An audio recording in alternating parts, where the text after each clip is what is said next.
All right, so now we're on part C of problem 2, and it wants us to calculate the final speed using the net force and torque equations. So, if you remember from the last video, we have the net force in the x direction, which is equal to the negative static friction force plus mg sine theta, or mass times gravity times sine theta. And we have the net torque. So we have the net torque, which is equal to the static friction times the radius. All right, so to find the final speed, this is basically velocity, and we can use the kinematic equation, which I'll write down right now. You should definitely memorize this. This is very important. V final, or the final velocity, squared is equal to the initial velocity squared plus 2 times the acceleration times the distance. So we know that it starts from rest, so the initial velocity is going to be 0, so we don't need to worry about this. What we need to find is acceleration and the distance. And to find the acceleration, we'll use these sums here.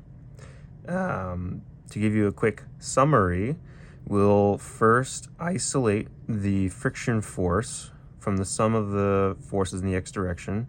We'll sub it over here, and then we'll isolate for acceleration. So I'll show you how to do that. So starting with this, right, we've already figured out what the force of gravity is. And we can continue deriving this. For over here, if you notice, this is going to be equal to some force. We'll say right here, some force, and force is equal to mass times acceleration. So we can replace this side of the equation with mass times acceleration. So that we'll mark this off here. That gives us mass times acceleration, because this, again, is equal to some force, and force is equals to mass times acceleration. So that's equal to negative static friction plus mass times gravity times sine theta. So now this is very easy. We can just move everything over and isolate for friction force right here, just like this. We'll just do a little bit of algebra, very simple. Move that over, and we have mass times gravity times sine theta minus mass times acceleration. So now we'll sub this over here, but that doesn't really help us because we still have this torque value here. But we can do the same thing as we did earlier for the force.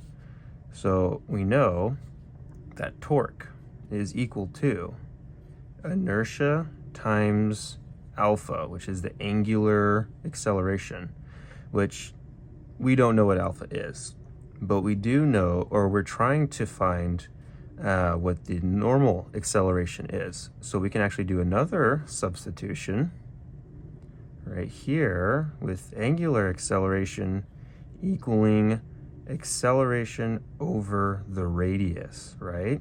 So we can plug this guy into here. So torque is equal to inertia times acceleration over the radius. And we'll plug this guy, because torque, over here. So I'll show you how to do that. We'll isolate this, right? So torque, inertia over acceleration, or sorry, inertia times acceleration over r, right? So inertia acceleration over r is equal to the friction force times r, right? And so we can continue deriving this. We're going to sub in the friction force here. So mg sine theta minus mass times acceleration is going to go in here. And it gave us an equation for inertia in the beginning, if you remember that. Inertia, it gave us inertia is equal to 2/3 mass times radius squared. So we're going to plug this guy right here in inertia, and that's going to give us all the values that we need to know. So we'll do 2/3 mass r squared times acceleration over the radius, and that equals, we'll sub this in, mass times gravity sine theta minus mass times acceleration, and all of this times the radius. Oops, we'll make that, there we go. All right, so now if you notice, a lot of these are going to cancel out, right? If we divide r on this side and move it over, we're going to have an r squared here. That's going to cancel out, right? And then we have a mass on both sides of the equation in every area. So the masses are going to cancel out. So that's going to leave us with this, 2/3 acceleration equals gravity sine theta minus acceleration. And look at that. I'm sure many of you can already see where this is going. We're just going to move the acceleration over, which gets us, am I still in the video? I'm still in the video. Okay, we're good. 5/3 times acceleration is equal to gravity sine theta. And then we're going to move the 5/3 over, right? So we're going to get acceleration equals 3/5 gravity sine theta. And just like that, we found an equation for acceleration, right? So that's another variable marked down, right? We got the initial velocity. We have acceleration. Now, all we need to do is find the distance. And we can do that using some sneaky, very simple trigonometry, right? So we're going to draw a triangle here. Very simple. We know theta, right? We have theta, and we know the height. So let me just make sure I have the value of height correct here in my notes. Yes. Okay, so the height is 1.25. All right.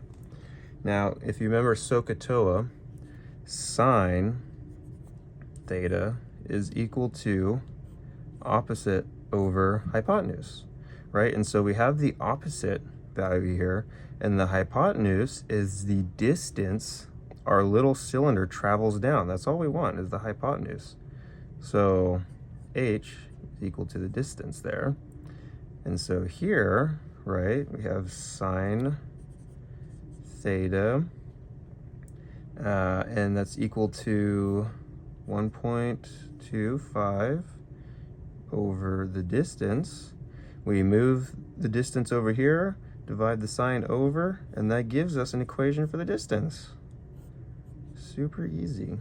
2.5 sine theta. Like I said, simple trigonometry.